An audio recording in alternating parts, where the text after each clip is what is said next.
All right. Good morning, everyone. It is 9:21 on the morning of August 26th, 2022, and this is my pre-market strategy session. So a little bit of a late start this morning.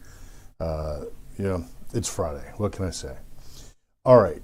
So here we are at this point under the resistance line on the SPY.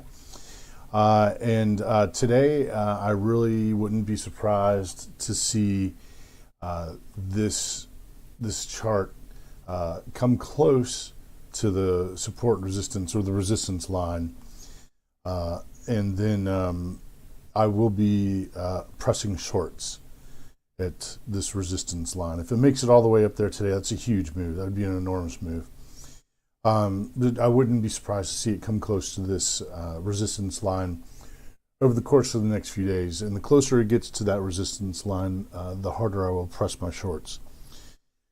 So that's pretty much the deal. But if I'm not within, say, I don't know, 0.5% of this line, I will not be entering into short positions until it gets there. I'd be surprised if today we didn't make it to at least this 420 level. That's only another point, half a point away from, actually, really technically 50 points away. If we make it as high as 424, I'd be pretty impressed with today. It's going to be a pretty wild day, whether it's in the up direction or the down direction, but a retest of this resistance line is looking like, that's just how it works. So here, if we look back in time a little bit, so off of this price level here, dipped down and came back up and couldn't quite make it to that level, so down it went. Then back up again, up to the line. Now this is what forms the line. Fades away, tries to make it up again, and can't make it there. So here we have a touch on that line. It's going to try and make it back up to it. It won't make it. It won't make it all the way back to the line. And then it's going to start heading back down again.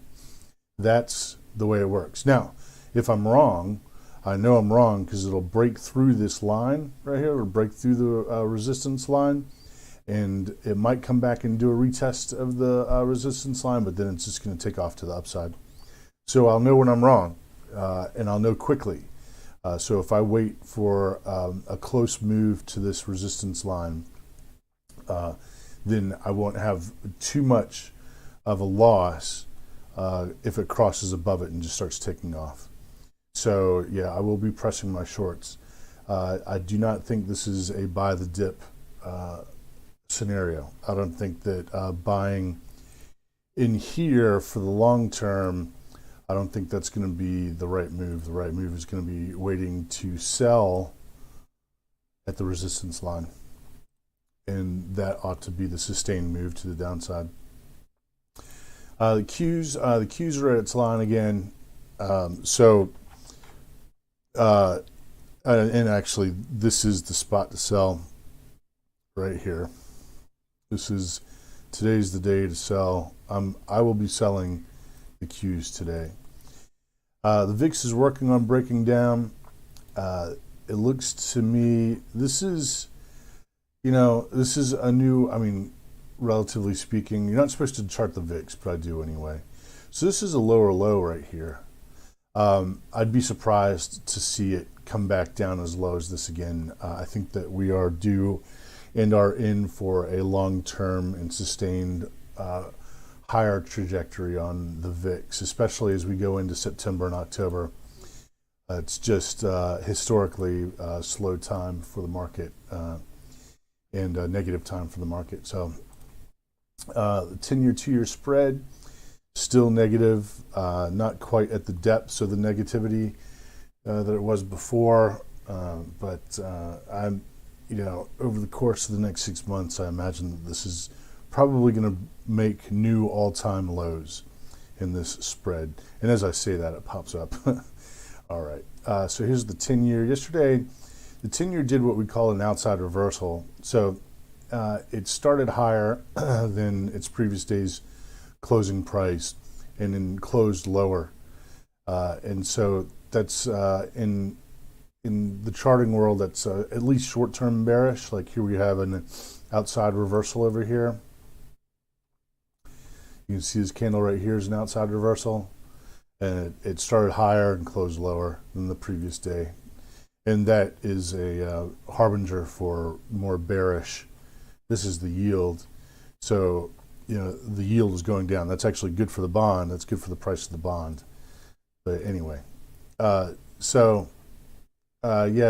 it had an outside reversal. It's not as pronounced as this one over here, but still opened higher, closed lower. It's an outside reversal. So I imagine that yields are about to take start another move down. Here's the 2-year. I really don't pay attention to the 2-year very much unless it's for the purposes of the 10-year, 2-year spread. And then here's Bitcoin. Bitcoin really,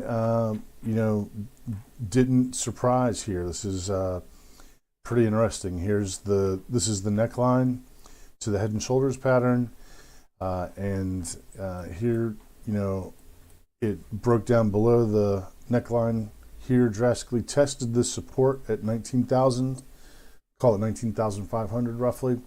Found support, started to move back up, hit the neckline again, and then trailed away. So I imagine this is probably be the pattern that's in place for quite some time.